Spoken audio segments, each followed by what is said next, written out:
Hello to my Scorpios. Happy Freedom Friday to each and every one of you all Scorpios. You may be watching this on Thursday. So maybe watching this a day in advance, Scorpio. So let's get it. Let's see what your cards have to say. The energy has already been cleared, Scorpios. I am talking to you if you have Scorpio anywhere in your birth chart. Not just your sun, moon, rising, or Venus, but anywhere in your birth chart. I've already cleared the space. The first thing about the messages coming through is a lot of messages coming through to you all. Mercury is currently retrograde, and the messages that's coming through is get away from energies that jump to conclusions about things. They take a leap into jumping into, like, get away from those types of energies. They cause people to, their energy causes people to jump to conclusions about you. It could be in Aries. Here we also have the Hermit card. So source is saying you are smart enough to make your own decision. All you have to do is sit down somewhere and meticulously look, like take the initiative to meticulously look at how they jump to conclusions about you, how they jump to conclusions about everybody else. It may seem like they put a fire or motivate you. And again, listen, don't get caught up in, let me see. It's an Aries. It's an Aries. And so when you sit down and you focus on some things and you say, okay, something don't seem right? Again, we're not talking about all Aries. There's, this is a particular Aries that somebody's, here we have, you're going to feel like you hit the jackpot. When you start paying attention and start recognizing that you're good enough, that you're worthy. Here we also have the Ace of Wands. We also have the Three of Swords. And you see how much heartbreak and deep disappointment they've caused other people. They've caused you deep disappointment and heartbreak. Is really very telling of how they feel about themselves. Queen of Swords. When you sit on your throne and you start, it's like somebody who's living a double life, and you're a water sign, and they're projecting that onto you. So whoever the fire sign is, so it's just like they jump to conclusions about some things. You're in hermit mode. You try to make some decisions about some things, about, moving on. Emotionally, you're going to feel like you hit the jackpot when you get as far away from the energy as much as you can. Here we have the Queen of Cups, the Four of Wands. Here we have the Ace of Cups, the Hermit card again, the Chariot card again, and also the Death card. Chariot card. Source is actually rewarding you for moving on from something, like getting away, getting in hermit mode and saying, okay, I need to go ahead and make some decisions to end some things. This is your card right here. I need to go ahead and end some things. I am good enough. I am worthy. You're not necessarily, you don't want to be tied to certain people's drama, and whoever's tied to them, you're getting all kinds of messages coming through. You're going to feel like a huge weight has been lifted once you decide to move on from two types of energies altogether. Queen of Cups. Your compassion is still there, but you decided, I need to move on from some people. We also have the Ace of Cups. Yep. So Source really wants you to start focusing on protecting your energy.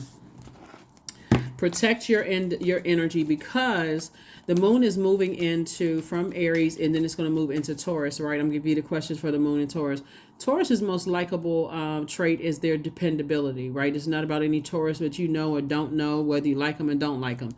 But that's their most likable trait, is their dependability, right? So remember, they're ruled by Venus, the planet of love and pleasure, art, music, aesthetics, relationships, romance, sexual desire, erotic love. That's Venus, the planet Venus, right? So what physical body, we are creatures of free will. So that's why I don't want you to get stuck on whether you like Aries or don't like Aries, whether you get along or don't get along. You're a fixed sign. Don't get fixated on that. Source is saying to you, it's a type of energy that you're dealing with. When you know what the ruling planet is, Aries is ruled by Mars. Mars is the planet of, like, you are ruled by, this is your card right here. You are ruled by Pluto and also Mars, right? So that's what you all share in common. And so Source is saying to you, when you decide to take your energy, put your energy towards your purpose, and God starts exposing energies, that's when you're going to make a decision. I need to move on from something. So that's what I'm seeing, that you're moving on from something. And that's why Source is actually rewarding you. 8, I am successful. Your talent for setting and reaching goals is like no other. You are self-sufficient, Scorpios, and you're capable of achieving your ambitions. 8 representing the ebb and flow and the infinite loop of creation. Once you start recognizing the light, and there's light and dark side to all energy, and you start looking at the dark side of the number 8, are people who who have succumbed to passive and powerless behavior, or people who are forceful, materialistic, and egotistical, and you're on the light side of the number 8, like I have this vision for how I see my life and so on and so forth, to some degree, that's when you're going to start seeing how people jump to conclusions about other people, how it affects you. Like, oh wow, I never thought they would jump to a conclusion about me. Here's the thing, you all are a very you all are really considered like the best friend sign, like I'll go to the ends of the planet for a friend, that kind of energy. And but if the shoe were on the other foot, could you depend on them? That was the breaking point for somebody. Like, okay, if you need me, I'm right there, right there. Whatever you need, I'm right there. But if you ever needed them, and like right now, somebody could really need that type of energy, would they be there? Unless they're sitting there with a Cheshire cat grin on their face because they see you right in there and you're at a lower frequency and going through stuff yourself. Would they be there? Source is saying it's I